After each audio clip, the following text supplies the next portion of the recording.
You're listening to Security Pro Insights.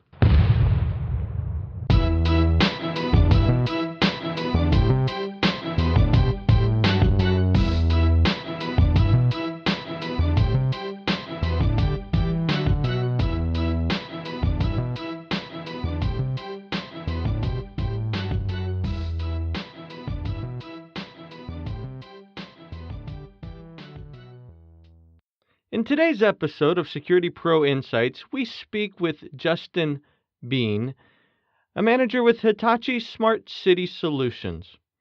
Smart City has become a bit of a buzzword and is often misunderstood.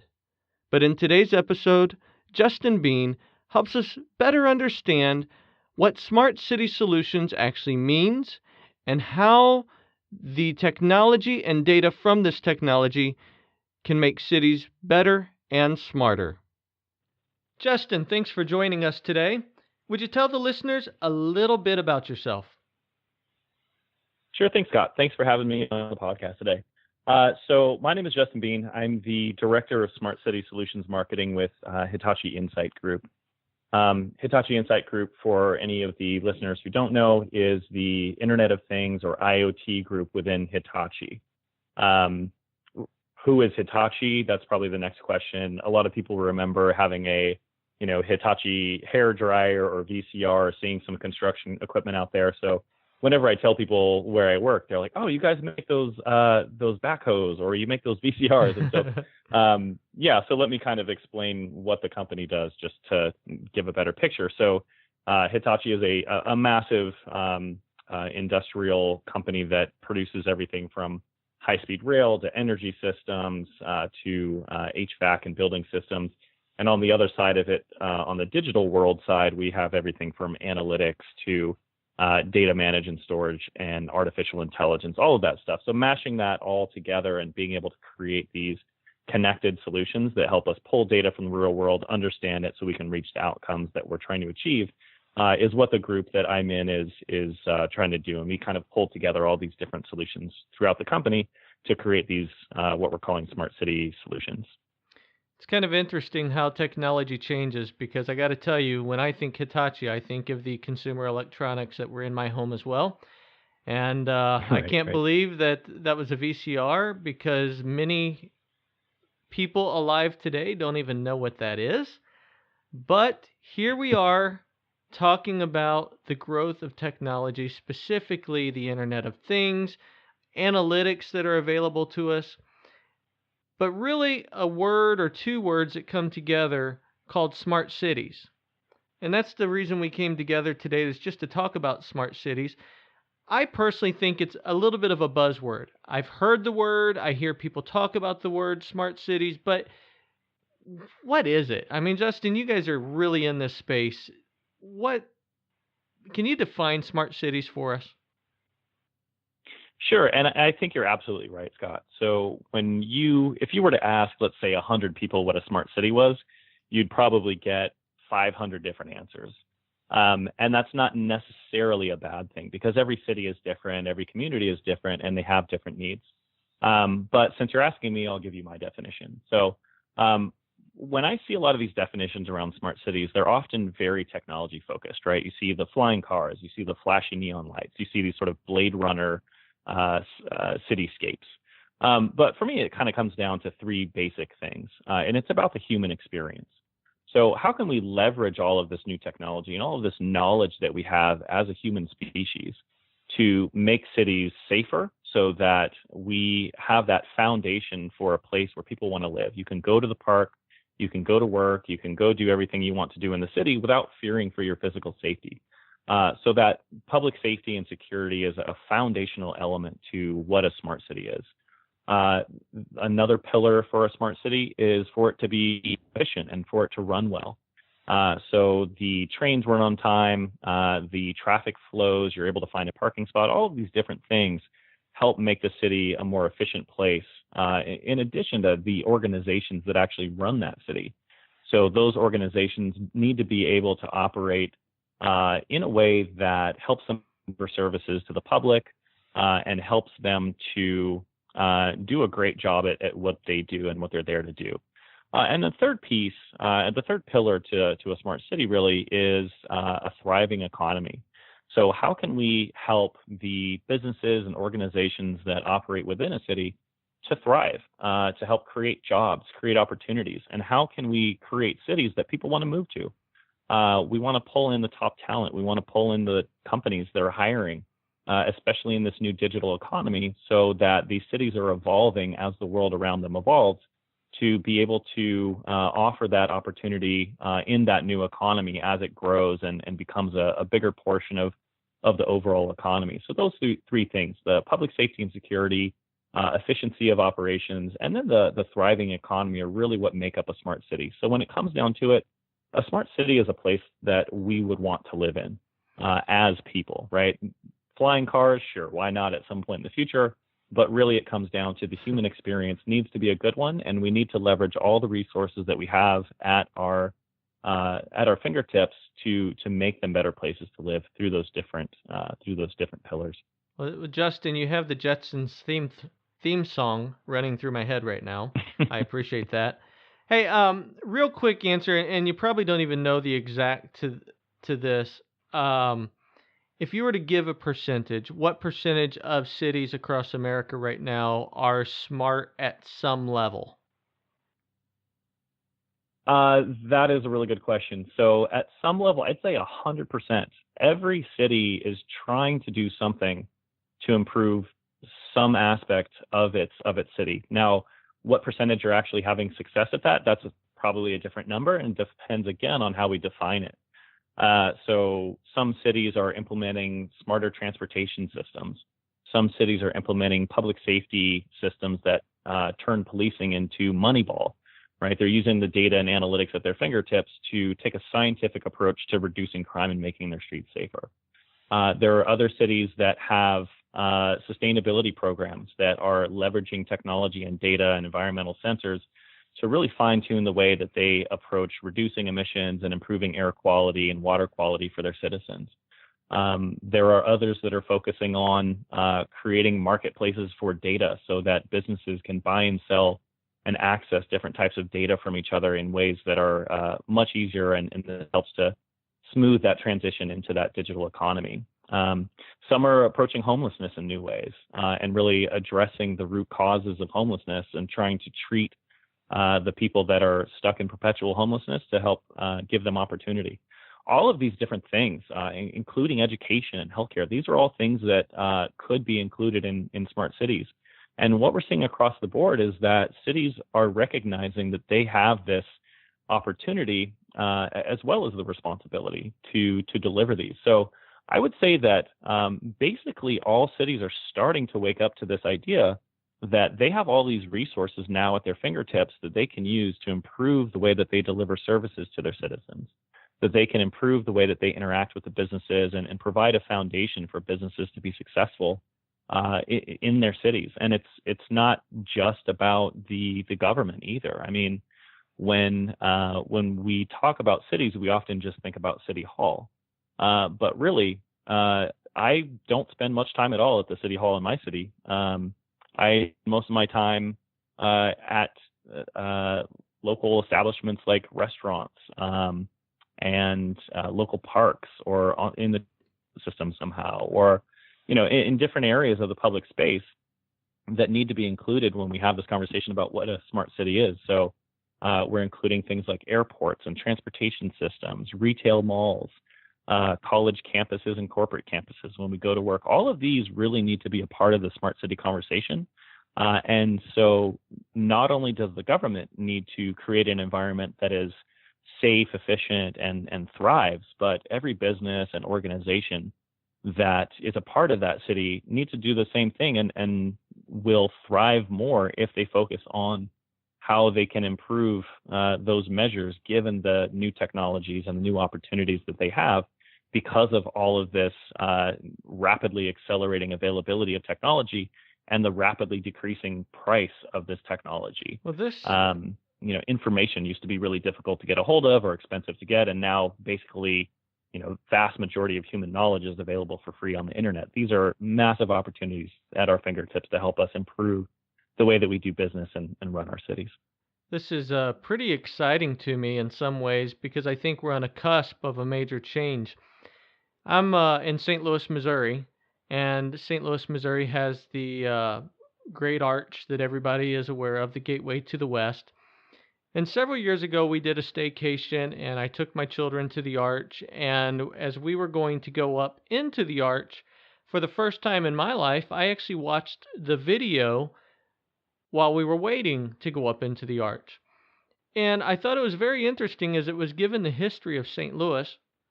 We sit right up on the Mississippi River, and pre railroad, St. Louis was the most thriving city in the Midwest. Then the Hmm. railway started to change things, and Chicago decided to invest heavily in the railway system.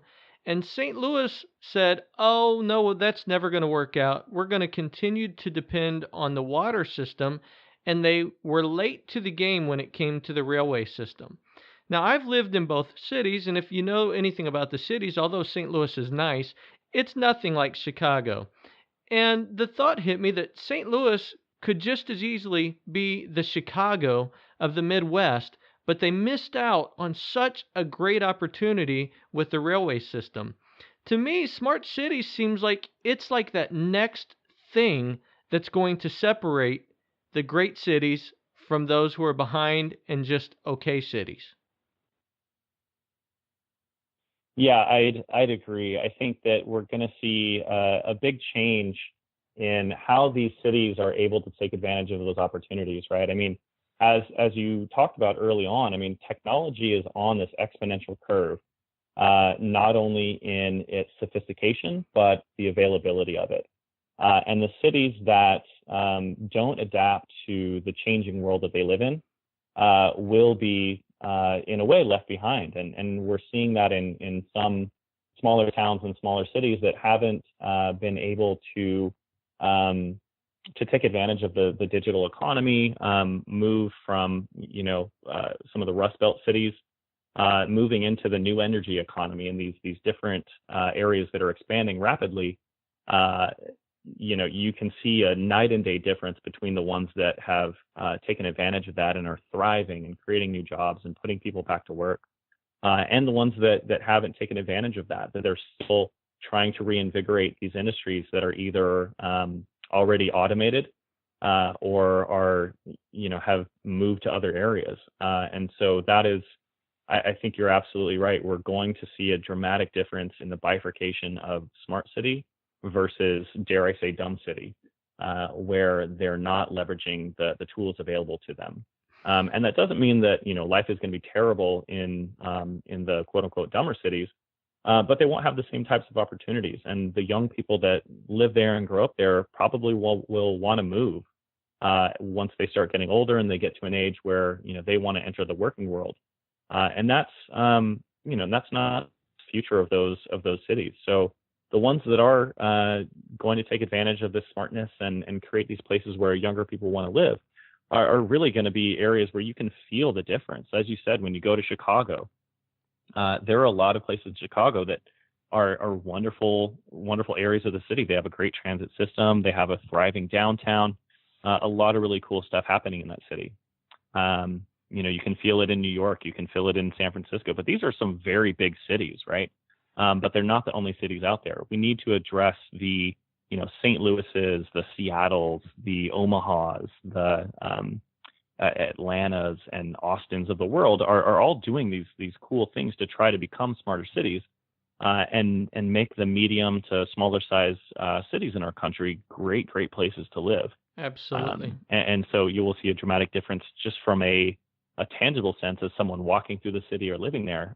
But you'll also see it in economic measures and crime measures, in educational outcomes and health outcomes.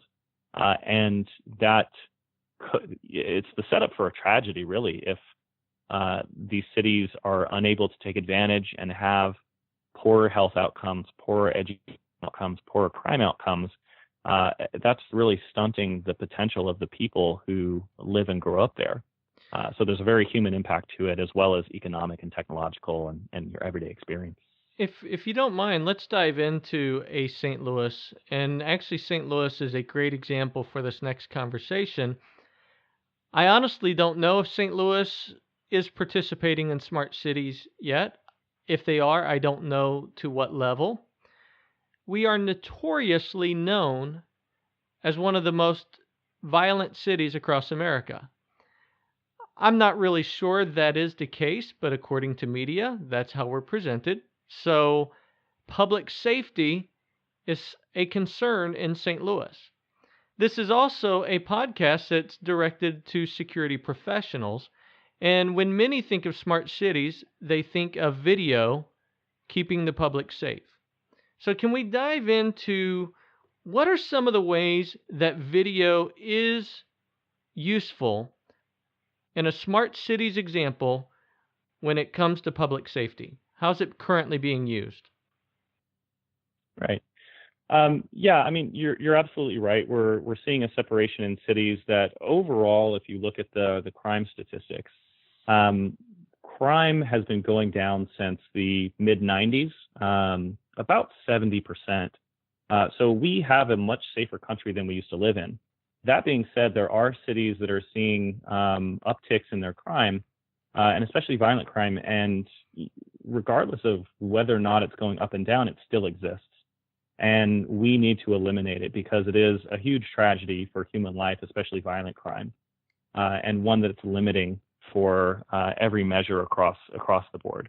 So when we talk about video, traditionally, what people have thought about using video for is basic surveillance. So having cameras across the city where they can keep an eye on problem areas and see something before they get there, and that's a really good system. But today, I would argue that video is actually one of, if not the most underutilized sources of data in the world today. And I'll tell you why, because video intelligence and technology is increasing incredibly fast.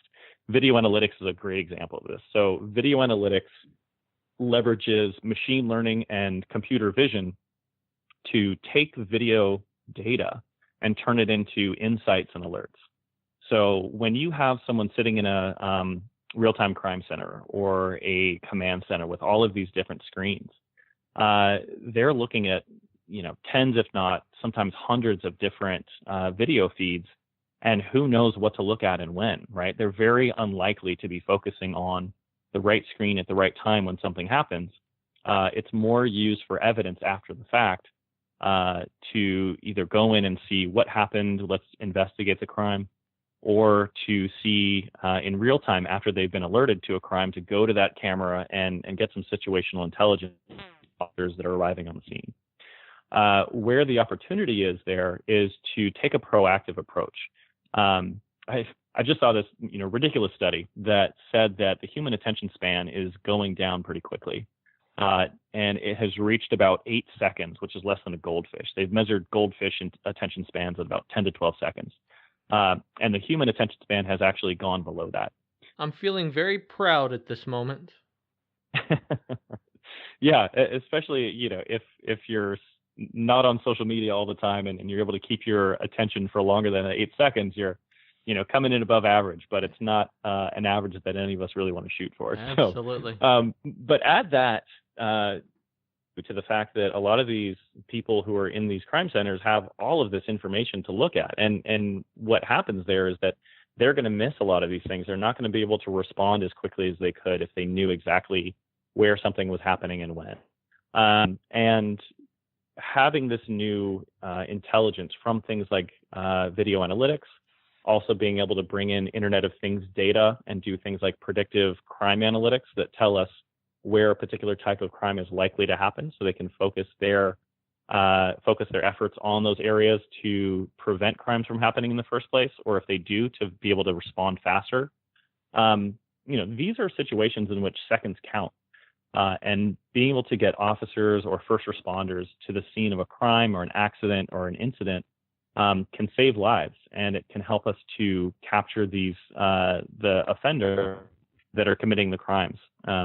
And then we can talk about how data can be applied for rehabilitation and things like that. But the first order of business is to make sure that when there's a dangerous situation, The people who are out on the street putting their lives at risk every single day for us have the best tools that they need to be able to eliminate a situation or shut down some sort of criminal or violent situation and be able to apprehend those suspects as quickly as possible and save lives, reduce damage, and reduce the violence in the area. That's going to be the foundation for any of these things. So the way that video is used now with some of these cities that are taking a more advanced approach is they're using video analytics for things like intrusion detection in problem areas, object detection of suspicious objects, even doing things like counting people, detecting things like double parking or sometimes even traffic accidents. So they're doing all kinds of interesting things with this data to help them understand where they need to focus their efforts.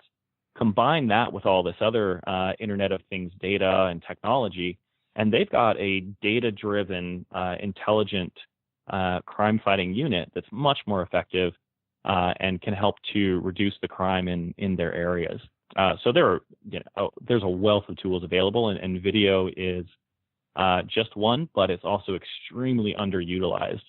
So being able to run this intelligence on top of that video and being able to put it in people's hands is something that's really helpful. So let me just speak to that last part really quickly too before we move on.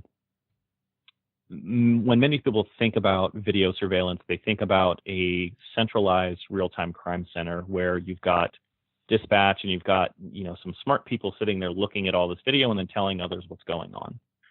If we're able to take that video and put it in the hands of the officers, put it in the hands of transit conductors and drivers, we've got distributed intelligence.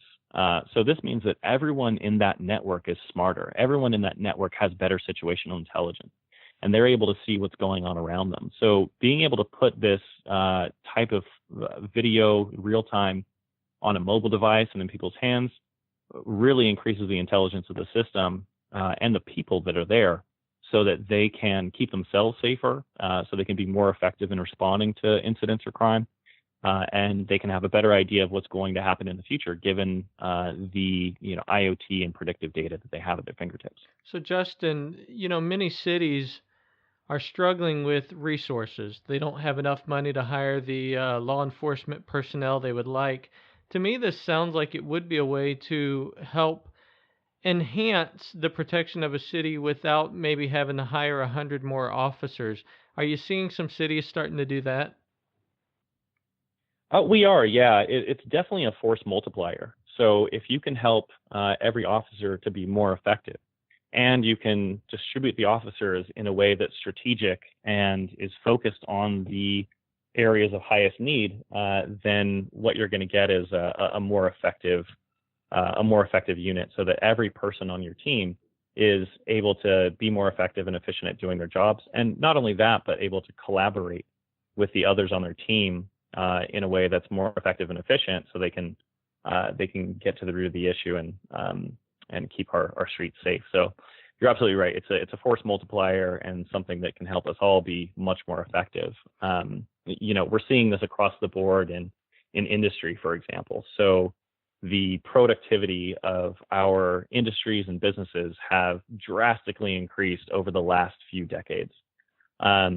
A lot of that is because of technology and because technology has come into these businesses, and unfortunately that's automating some of these jobs. But what a lot of companies and organizations are realizing is that putting the technology and people together hand in hand is the best way of addressing a lot of these business problems and operational challenges. And I would argue in policing it is even more true than most that humans and police officers are the best people to be out there doing community policing, fighting crime, and being a part of the community so that they know what's going on. And then adding on top of that, all of this artificial intelligence and IoT data and video makes them much, much more capable to do a better job with the same amount of resources that they have, and even in a world of declining budgets. But let's not just focus on the money that's sitting in government coffers. There's also a lot of public-private partnerships going on. There's a lot of angles to approach this in which you can attain not only federal funds for government for government projects, but we're doing a lot of public-private partnerships in cities that are not just deploying new cameras for that police organization or for the city, but they're integrating the cameras that are already out there. So when you go to a retail district or a downtown area, often, every restaurant, every bar, every shopping center has a bunch of cameras out there. And a lot of those camera feeds can be useful for the police organization. So, it used to be that, a crime would happen and then, the investigators would go knocking on doors or calling phone numbers to ask if people had footage or surveillance footage of the scene of the crime. They'd go through various different local companies to find someone who actually had footage, and then they had to go and burn it on a DVD, let's say, or a CD, or God forbid VHS or beta, something back in the day, and then that is where the investigation kind of starts from. And by then they've burnt a lot of time. The suspects are out of there. So we've done a lot of public-private partnerships where these cities are saving a ton of money by being able to integrate the infrastructure that's already out there. And a lot of times the businesses in the area have paid to integrate those cameras into the system because they want better response times. They want a better relationship with the police. They want to be able to say, hey, something just happened, check out the feed from our camera, and they can look instantly and help solve that crime. So that's another aspect to this, is the collaboration of the policing units and the city with the local businesses and local community that not only helps them address the crime better in real time, but it builds stronger relationships. Right. And it builds a stronger community. There's a cliche in the security industry, and it's really this: everybody's in security. And the whole point behind that, especially within an organization, is that it can't just be the security department, the janitor, the marketing personnel, the salespeople. Everyone has to be working on that security program together in order for it to be effective. So in a smart cities approach, it sounds like you're taking information both paid for by the city, information from local establishments, and even it sounds like information from individuals, and able to bring that data into one resource and convert that to useful data. Is that correct? That's correct. Yeah. See something, say something. It's a community effort for sure. All right. So I want to then take this a little bit. If we just don't have enough time in a single episode to talk about everything one can do within smart cities, but from a big picture basis, there's a lot of sensors that are available. There's a lot of data points, Internet of Things type devices out there that bring all kinds of data to us. The problem I see is I feel like we're living in a society of information, and we have access to unlimited information, but it often paralyzes us and we have no idea what to do with that information. So I guess where I'm going with this is a smart city solution. Is it really about the information, or is it about having a platform that does something with that information?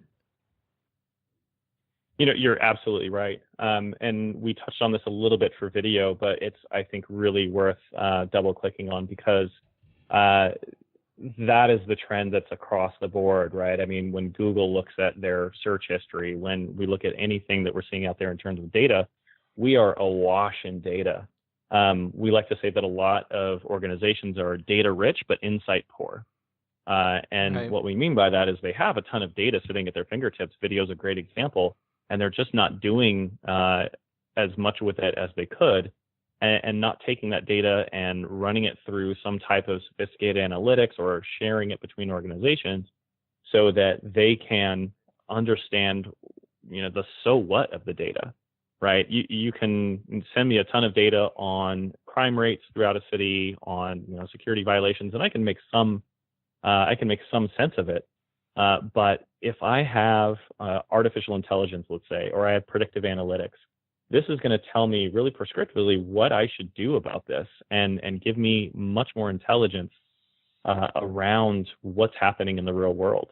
So it's not just about having the data. You're right. It's about having the intelligence and having the guidance for what you should do. There's an interesting sort of concept in Internet of Things that I've heard recently called the democratization of presence, which is, I think, really interesting. So it used to be that we were limited to having presence in the area that your body occupies, that you're able to see, you're able to hear, you're able to touch. But now, with the ability to have sensors and video and all of these things out there in the world, and have those things all connected either to a central system or a distributed system with a distributed intelligence, you're really democratizing where you can be present and where you can be pulling information from. Just as your eyes send information through your optical nerve to your brain, this is just an extension of pulling this data from the world around you and bringing you that information so you have presence in more areas, so that you're able to understand what's happening in other places and then to make sense of it so you know what to do in those different areas. Because just as every smart city is different, every neighborhood is different, every dynamic is different, every individual is different. And so being able to understand the trends between those things and how to address them will help us not only to fight crime and investigate crimes, but to prevent them and to create the kind of place where crime is going to decrease. I kind of like to break it down into 3 sections, right? If we really want to fight crime, if we really want to have smart cities, we need to address public safety across 3 different timescales. And that first one is the incident level. And that's kind of what I talked about earlier, where every officer on the street needs to have the right equipment, the right data, the right intelligence to be able to address that situation as effectively as possible, to be able to stop whatever criminal activity is happening before it gets dangerous, and apprehend the criminal and get this get the area to a safer state. The next time scale is sort of the individual. So once that person is arrested, what are we doing to help them to become a person who's not going to commit a crime again? I have a friend who works at a great nonprofit organization called Last Mile. And what they do is they train prisoners to code. So they have classes where they're teaching them how to write HTML and JavaScript and write, build apps and things like that. And they work in San Quentin, which is a notorious prison across the country. The recidivism rate in San Quentin is around 65% on average. It's massively high. But the people who go through this program have about a 7% recidivism rate. That's an incredible impact that you can have, that these people now have access to the economy and opportunity. So they have many more choices besides committing crime, and they have something to lose because they have an opportunity. And that speaks volumes about not only the sources of crime, but what we can do about it.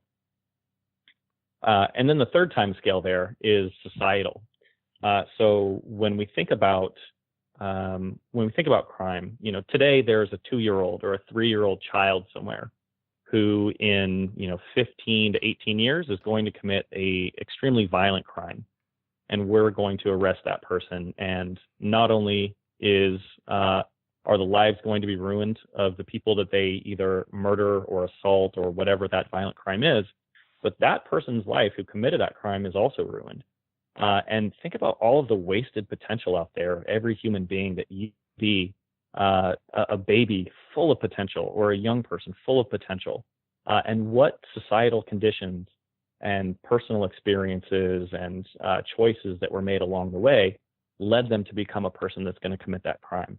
How do we create a society that is supportive, full of opportunity, and is going to give that person the guidance they need to realize their full potential so that they don't commit those violent acts? And that may seem like it's too big of a picture, or there's no way we can address that, it's too complex. And in a lot of ways, it is extremely complex, but it's something that if we address it scientifically, it's another thing that we can do just as much as we can do the individual level and the incident level. There are many countries across the world that have much lower crime rates than the United States. And if we can learn from them and apply their approaches to the United States in the right way that fits for our culture and fits for our values, then we can create a safer United States that, again, is thriving and efficient in a place where everyone wants to live and everyone has that opportunity, and crime can be a thing of the past. Right. You segue into really one of the last things I want to touch on. We are starting to run out of time here. this is kind of a big concept for many to think about. We think of these big cities, and I'm sure it's going to narrow down into smaller cities and then big towns and smaller towns. There's benefits to everybody with technology, these data points, and the ability to become smarter and ultimately more effective, efficient, and all of these items have a financial impact. Then we talk about bringing it down, and I think there's a level that I try to teach my kids. We can't necessarily change the world, but we can change ourselves.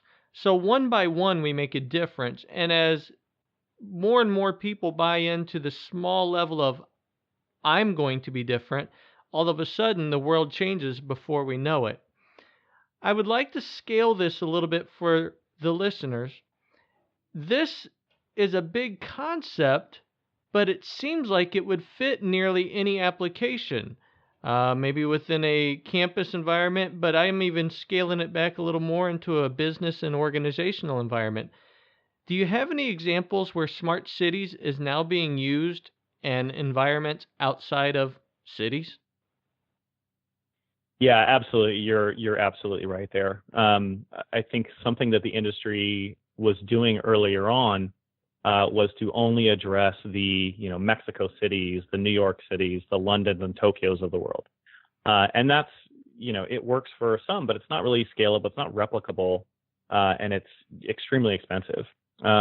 So what the industry needs to do, and what I think we've done a good job of, is to scale down these systems so that we're not only selling them and solving problems in giant cities, but we're solving problems in shopping malls. We're solving problems in college campuses and airports so that we can scale it down to whatever level the organization needs for them to become safer and smarter, and then leverage that foundation of a security system and a public safety system to get that business intelligence. So I'll give you a couple examples here. So recently we announced a project with Curtin University in Australia. This is a large community college. I think total enrollment's around 65,000 students. Obviously not that many on campus, but it's a big campus. So what they are doing is they want to have this intelligence about the utilization of their buildings, what the experience is on campus, and they're pulling all this data from things like video analytics to understand the pathways of visitors and students on campus, so they can get these heat maps and see, where are people spending time? Where do people go when they're on campus? How full are the classes? Without capturing any personally identifiable information, right? Privacy is a key component there. But then on the other side of it, they've used the same system for public safety and security. They want to keep their campus as safe as possible. And then on test day, they actually are using face recognition for fraud detect or for fraud prevention for testing. So no longer can you send in your smarty pants cousin to go and take the test for you on test day, because they're matching the faces of the people who enter the classroom with registered students to make sure that they have the right students in class and their system works better. So that's a great example of a campus that is using, video intelligence, analytics, and IoT intelligence to improve their business and operations intelligence as well as their security intelligence. So there's many more. One is Moreno Valley, California. It's a small city around 250,000 outside of in Southern California. It's near an Air Force base. It's a great kind of picturesque Southern California city. They were having some crime problems. Families were, not visiting parks anymore, not getting a lot of barbecues and things going on in those areas because they were worried about their safety. And so what the city did was they implemented a state-of-the-art public safety video system, and that helped them to monitor these problem areas, to respond more effectively, and reduce crime. And so now they're hearing from families that are saying, "Hey, we're so excited to be able to go back to the park with our family and have a barbecue. This is great." And then what they did was the traffic department came in and saw the system and said, "Oh my God, can we leverage this for our traffic cameras and use it to better manage traffic and then respond to incidents better?" And so we connected those two and built it in, and now they have a traffic solution based on their public safety solution. And this is not a Los Angeles, right? This is a smaller city. You've got Austin, Texas, which has taken a data-driven approach to its policing strategy through video, through more data, and understanding that data to be smarter about how they approach crime and how they eliminate those incidents once they occur. So right. There's a lot of examples there. And you can boil it down to different transit agencies. We've got shopping malls that are using their security cameras now for analyzing activity, basically getting insights out of that data to help the retailers improve their business. Right? They can see how many people walk by versus how many people entered my store. If I change the advertising in the window, does that increase the rate at which people walk in? If so, how can I fine tune that? Once they're in the store, where do they spend time? What do they look at? Which products do they interact with? And so now they're getting the same insights out of their brick and mortar stores that they used to only get from their websites. And that's because of video intelligence. And that's because they've leveraged these security systems to start building more on top of that. So, Justin, those are a few examples. Go from there. So we can definitely scale this down really into the smallest of level or within the business culture we have. I would love to keep going on and on into these examples because I am personally very interested in this. I do have to keep time in mind, and we've really run out of it at this point. If I'm listening and I just want to learn more about the subject, I would like to learn more about Hitachi Insight Group because of the knowledge base you carry and what you guys do within this space. How can we reach you to learn more? Sure. Well, people can go to www.hitachiinsightgroup.com, and then they can find a lot of information about smart cities, about energy IoT, industrial IoT. But within that smart cities piece, there's a public safety aspect that they can learn more about, video intelligence, and all of these different things. So that's a great place to start. You can contact us through that page if you have more questions. And there's a lot of stuff online. If you search for Hitachi Insight Group, we're putting out some great materials, and you can learn more there. So unfortunately, it sounds like we're running out of time. But Scott, I've really enjoyed the conversation, and I'm sure we could talk about this quite a bit more if we had more time. It could go on and on. I'll go ahead and let the listeners know there are some YouTube videos out there. There's all kinds of content online that's very informative on, again, the concept as well as the company that Justin works for, Hitachi Insight Group. I thank you for stepping up to do this. I thank you for providing your knowledge and education to us, and just want to thank you one more time for your time on this show today. Scott, thank you. It's been my pleasure, and thank you to the listeners for spending time with us, and looking forward to any follow-up conversations.